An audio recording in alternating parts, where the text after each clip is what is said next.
pasukan NATO hingga Ukraina dibikin putar balik setelah melihat strategi jitu penghalau pasukan lawan milik Rusia yang disebut Dragon Teeth Defense. Russians have quite a lot of territory to defend, and they're aware of it.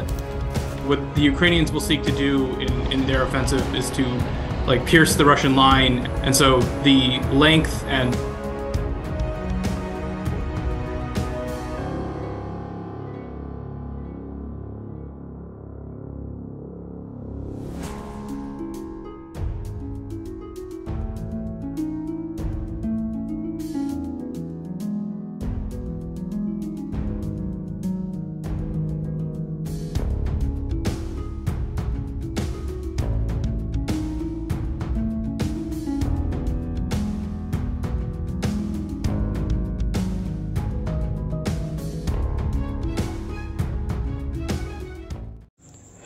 Hai para penonton Central News, sebelum lanjut jangan lupa subscribe dan lanjut tekan tombol Super Thanks.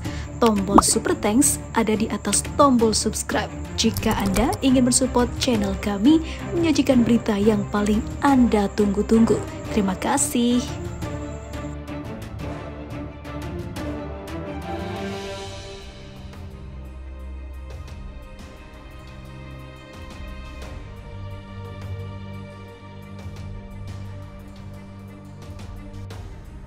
Dragon Teeth Defense atau pertahanan gigi naga menjadi bagian pertahanan Rusia telah menghambat kemajuan Ukraina di garis depan dan juga para tentara bayarannya, meskipun sebelumnya telah diejek oleh rezim Kiev dan pendukung baratnya. Kegagalan serangan balasan Ukraina sebagian besar disebabkan oleh jaringan benteng Moskwa yang dibangun pada musim gugur lalu di sepanjang garis depan untuk melindungi wilayah yang terintegrasi dengan Rusia setelah referendum September. Penghalang Dragon Teeth Defense, landak, dan ladang ranjau mengirimkan sinyal yang jelas kepada NATO dan proksinya di Ukraina bahwa Rusia akan tetap bertahan dan bahwa rezim Kiev tidak akan mendapatkan satu inci pun wilayah Rusia.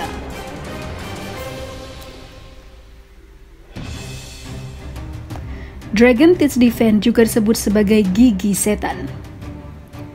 Dragon Teeth Defense terkadang juga disebut sebagai gigi setan di media barat, adalah penghalang pertahanan beton berbentuk piramida anti-tank ketinggian satu gigi atau 90 hingga 120 cm.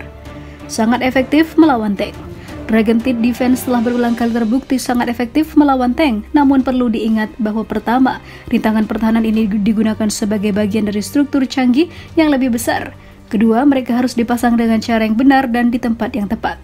Dragon Teeth Defense bukanlah pagar, melainkan jebakan anti-tank khusus, tidak hanya menghalangi serangan tank musuh, tetapi juga menciptakan ilusi bahwa rintangan ini mudah diatasi. Jika Dragon Teeth Defense dibuat dan dipasang dengan benar tank musuh, setelah melewati garis pertahanan, beton pertama tidak akan bisa bergerak maju atau mundur. Mereka akan terjebak dan menjadi sasaran empuk artileri dan juga senjata anti-tank lainnya. Sebelum serangan balasan yang gagal pada akhir Mei lalu, media Ukraina membagikan rekaman tank Challenger 2 buatan Inggris yang dengan mudah menyapu habis Dragon Teeth Defense yang berserakan. Namun, pada faktanya, Rusia berhasil menghancurkan tank andalan Inggris itu. Cara kerja Dragon Teeth Defense. Pengamat militer Rusia mencantumkan 5 syarat keberhasilan menggunakan Dragon Teeth Defense. Yang pertama, pembatasnya harus terbuat dari beton bertulang khusus. Kedua, perlu hati-hati memilih tempat pemasangannya, itu harus benar-benar jebakan, yaitu tempat yang tidak bisa dilewati begitu saja oleh tank dari sisi sayap. Ketiga, memasang satu baris Dragon Teeth Defense tidak masuk akal. Pecahannya harus ditempatkan dalam beberapa baris dan harus dalam urutan khusus agar sulit diatasi. Selain itu, bentuk gigi bisa berbeda dan juga bergantung tempat pemasangannya. Keempat, penghalang anti-tank ini biasanya disembunyikan dari musuh dan disamarkan dengan hati-hati. Alangkah baiknya jika tank musuh tiba-tiba menemukan rintangan di depan mereka dan tidak punya pilihan selain mencoba mengatasinya. Kelima, memasang Dragon Teeth Defense hanyalah setengah dari cerita.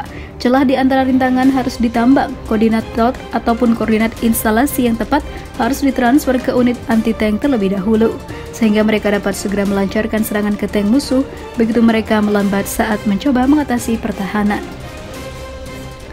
Sebelumnya pernah digunakan di Perang Dunia II.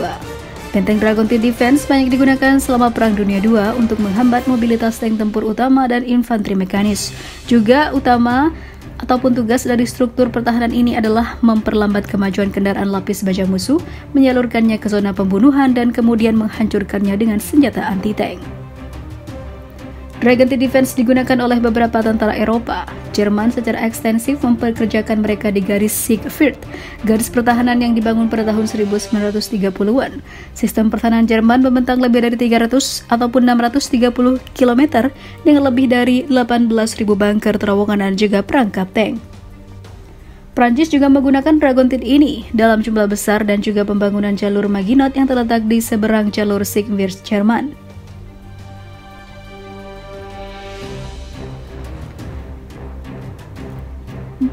Efektif menghalau serangan balasan Ukraina. Media barat mengutip citra satelit yang menunjukkan beberapa lapisan benteng Rusia yang terkadang memiliki kedalaman 20 km dan panjang sekitar 2000 km membentang dari perbatasan Rusia dengan Belarusia hingga delta Dnieper.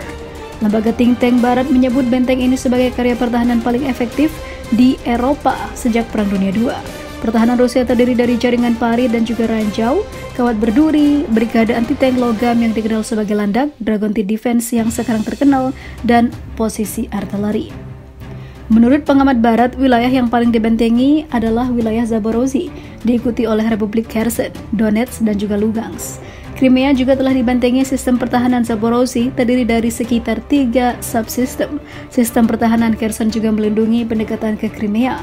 Front Donetsk menggabungkan benteng pertahanan baru dan lama, sementara pembangunan sistem pertahanan Luhansk kurang dari dan tidak bisa dilihat secara jelas dengan citra satelit. Meskipun media barat sebagian besar menyalahkan kegagalan rezim Kiev pada pertahanan kuat Rusia, sejumlah laporan menunjukkan kelemahan serius lainnya dalam militer Ukraina. Secara khusus, masyarakat Ukraina mengkritik pelatihan NATO yang bukan hanya terlalu sedikit ataupun terlambat, namun dalam banyak hal tidak efektif.